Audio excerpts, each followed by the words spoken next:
All right, so the UFC returns to Montreal this weekend. Pay-per-view once again, top of the bill. Belal Muhammad. If Kamaru sees him, it's going to be on site. You probably have to have security back there with us. Well, guess what? It's on site with Della Maddalena for the welterweight strap. That's going to be a great fight. I'm going to go through. I'm going to give you a bit of prediction. I'm going to give you some analysis, and I'm going to tell you who wins these fights, starting with the prelims. Not the early prelims, the ESPN prelims, and getting the job started. We got Navajo Sterling, trains with Israel Adesanya, and he's taking on Ivan Erslan. Now, Navajo Sterling, big guy, 6-0 record in MMA, so he's still learning, still improving, still getting better all the time. And he's taking on the Croatian, Ivan Erslan, a member of the Croatian top team.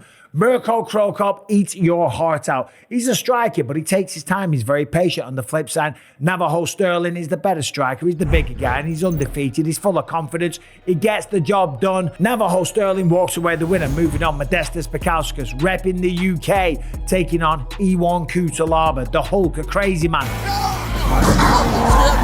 A man with gigantic knockout power, and the man can wrestle. Both got a win last time in Seattle in exciting fights, but I'll tell you what, Modestas Bukauskas, he's got to be careful. He's got to watch the aggression. He's got to watch the wrestling, but he trains at Aspinall BJJ. He trains with absolute monsters, and Modestas Bukauskas will win this fight.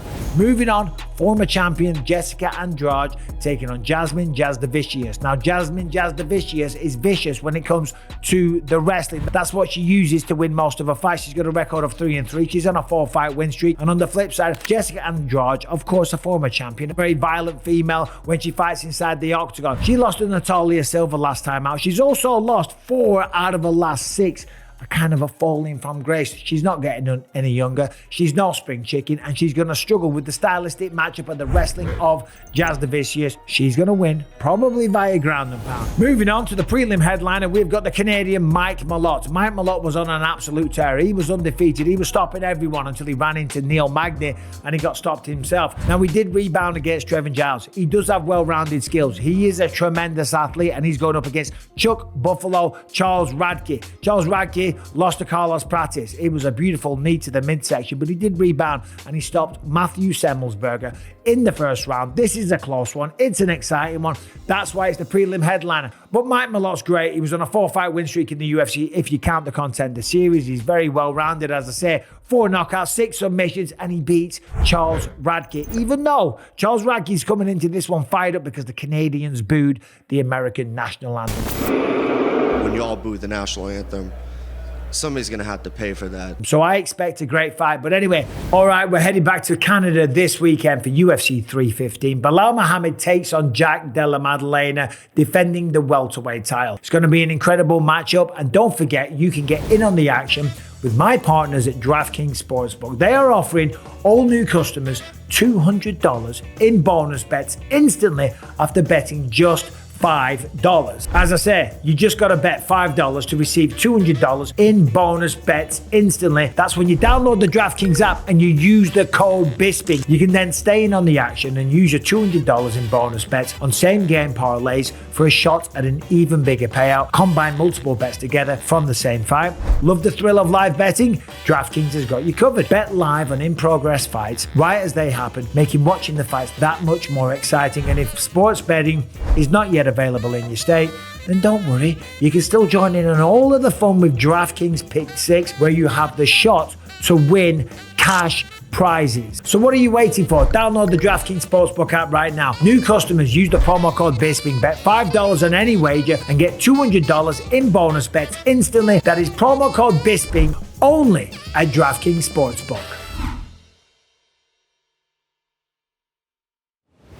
Moving on to the main card, Benoit Saint-Denis was supposed to take on Joel Alvarez, El Fenomeno, but that fight's not happening. As we know, Joel Alvarez got injured. So in steps Kyle Prepolec. Who the Now, Prepolec, I'm not overly familiar with him. He did have 2 fights in the UFC against Nordin Taleb and Austin Hubbard. He lost both of them via decision. Since then, continued fighting. He's got 3-1 on the regional scenes. Last 3 fights were wins. They were all stoppages. They were all knockouts. But he's going up against Benoit Saint-Denis, the former Special Forces soldier from France. Mostly what I did was counterterrorism on the Sub-Saharan band against Boko Haram and a couple of different branch of Islamic State.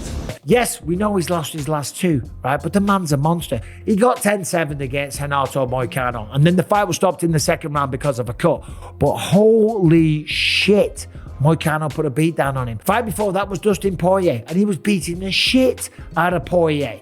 But it's not how you start, it's how you finish. And it finished with him getting knocked out cold. But prior to that, he was doing big things. Knocked out Matt Favola, knocked out Thiago Moises, and do not doubt Benoit Saint-Denis. The Frenchies can fight, and this man is proof of that. He's going to beat Kyle Prepolec. It's going to be a finish. It's going to be a stoppage. Benoit Saint-Denis is still a young man. He's still in his prime. He's still only 29 years old. He's going to learn from those two losses. He's going to make some adjustments, and he's going to come back with a bang and get a ridiculous stoppage. Mark my words.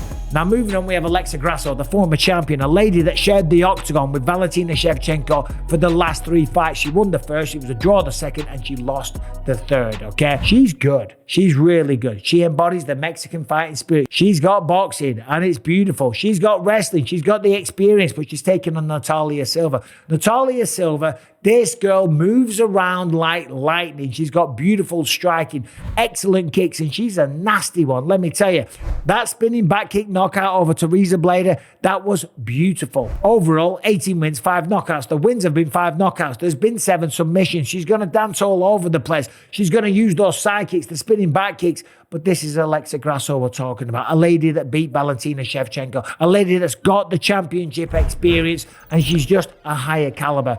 Natalia Silva's going to have a bright future, but she ain't going to win this fight. Moving on to the swing bout, Jose Aldo, the king of Rio, returns once again, taking on Aiemann Zahabi. Now, Jose Aldo is the man. He's one of the greatest featherweights of all time, but he's no spring chicken. And for the time he's undefeated, he is 38 years old. He was the featherweight champion a lifetime ago. He tried to become the bantamweight champion. He's got beautiful jiu-jitsu. He's been in there with some of the best people in the world, but he is getting older. But that doesn't matter, because he's going up against Aiemann Zahabi, who is also 37 years old. Now, 37 years old, but with less miles on the clock. 12 wins, 2 losses. He's on a 5-fight win streak, and he looks really good. He's the brother of Faraz Zahabi, the coach of George St. Pierre. George St. Pierre is going to be in the corner. These are Montrealians, okay? If that's even a word. Are you intoxicated? They are Quebecans. They are French Canadians. The crowd is going to go mental for them.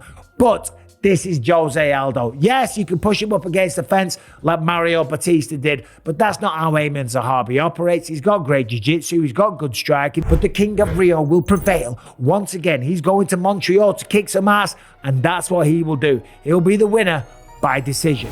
And then, of course, we've got the bullet, Valentina Shevchenko. This woman is incredible. She's like a secret agent. She's like a spy. She flies planes. She kicks some ass. She's completed all the rubies in the belt. 8 title defenses, taking on Manon Fiorot. Fists of Fury, I like to call Manon Fiorot. She's great to watch. She's an excellent striker, and she is vicious. She is mean. She's 35 years old. She's got a record of 12-1. The one loss was her MMA debut, and she's beaten former champions before. She's beaten the likes of Rose Namajunas, so she's definitely worthy of this fight. However, can she stop the takedown of Valentina Shevchenko? That's what this fight comes down to. Manon Fiorot, of course, beautiful striking. I love watching her compete.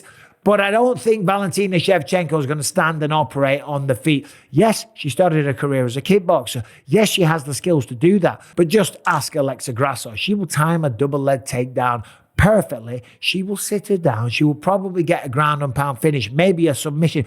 Maybe it goes to a decision. And if it is a decision, it's Valentina Shevchenko holding her down, trying to finish, because she does do that, but she will win this fight. Mark my words, Valentina Shevchenko will reign supreme once again. And then, of course, Belal Muhammad. And you know they call him Remember the Name, which is stupid because no one's going to forget his name. Congratulations to you and your family. Ladies and gentlemen, give it up for the welterweight champion, Leon Rocky Edwards. I'm sorry. Belal, let's face off. Come here. Security doesn't know he's the champ. Let him in. 170. Who's 170 champ? Yeah, I think it's probably the first time. You just said who is the 170 champ. Everyone's favourite fighter. This man gets a ton of abuse online. If Bo Nickel wants to know how to handle the hatred, just reach out to Belal Muhammad because he gets a lot of it. But Belal's actually a really nice guy and he's a great champion. The gas tank is endless. The wrestling's top notch. The boxing's like Canelo, according to him. But he's taking on a really good boxer in Jack Della Maddalena, 28 years old, fighting out scrappy MMA from Perth, Australia. A man that's on a 7-fight win streak that just knocked out Gilbert Burns, all right, granted over a year ago, but wow, what a come from behind finish that was. Got taken down, scrambled back to his feet, cracked him with the knee, finished him on the ground, and that was beautiful. But the key there is that was a come from behind finish. And the reason he was losing the fight was because of the wrestling. If there's one thing Belal Muhammad does well, it's wrestling. And we all know the saying, when you become the champion, you get 30% better overnight, according to Terry Atlas. But it's true. It all starts to fall into place. You believe in yourself. And you achieve it. You are affirmed that everything you are doing is the correct stuff. And he's getting better and better. Put a beat down on Leon Edwards, and that was a striker with great takedown defense who was a former champion. Jack Della Maddalena is going to use his boxing. He's going to cut angles. He's going to rip to the body, then move away. You don't win a fight by dancing around and staying away from Belal Muhammad, okay? You got to go forward. And with the boxing style that he has, he's going to work behind his jab. He's going to throw a lot of uppercuts. Because when you throw an uppercut, you can straight away turn it in to an underhook, okay? So I would suggest not too many kicks for Jack Della Maddalena. However, I don't think it's going to be enough because once Belal Muhammad gets a hold of you, you're going to hit the canvas. And when you hit the canvas, you're going to struggle to get back up. That's where Gilbert Burns went wrong. He took him down, but Jack was able to work back to his feet. I don't think Belal Muhammad is going to mess up here. I think he's going to show up in tremendous shape. He doesn't drink. He doesn't party. He's a devout Muslim. The man has no days off. He's always in the gym. He's getting better and better all the time. And he's saying that he's going to be the greatest welterweight of all time.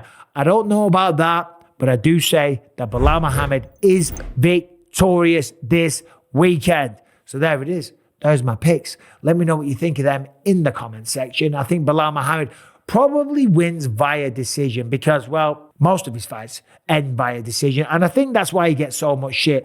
And you know what? To be honest, I kind of get it. If I was a fan, if I wasn't a part of the UFC, I would want to see finishes. But you can't deny what he does inside the octagon. Belal Muhammad is a tremendous champion, whether you like it or not. And he's going to win this weekend, according to me. As I say, let me know what you think about that in the comment section. Like the video, subscribe to the channel, ring the bell if you feel like it as well. But that's all I've got time for today. Members video coming very shortly about my first time fighting in Montreal, about the first time the UFC ever went to Montreal, and my first time fighting at middleweight. I'm going to do a little watch-along video, but you're going to be a member to watch it. Anyway, you guys have a good day. Enjoy the fights. There'll be an instant reaction after the fight. There'll be a live on the day of the fight, so tune in for that one as well. And as I said, one more time, wherever you are in the world, you guys take care.